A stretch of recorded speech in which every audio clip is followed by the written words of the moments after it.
Today I'm going to show you a spotlight in Premiere Pro. Here is the normal text. You can change the text style if you want. We will go Effect Control and Opacity and select this option.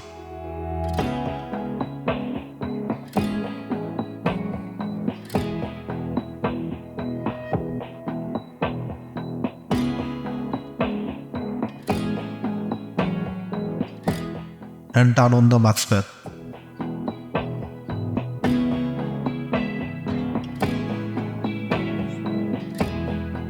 Then increase max feather 90%.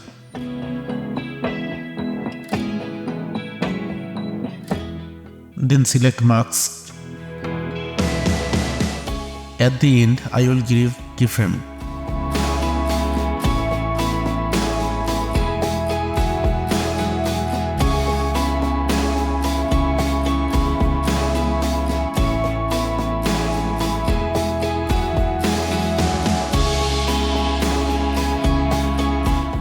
Thanks for watching. If you enjoy it, please subscribe and like and comment if you have any question. See you again next time. Have a nice day.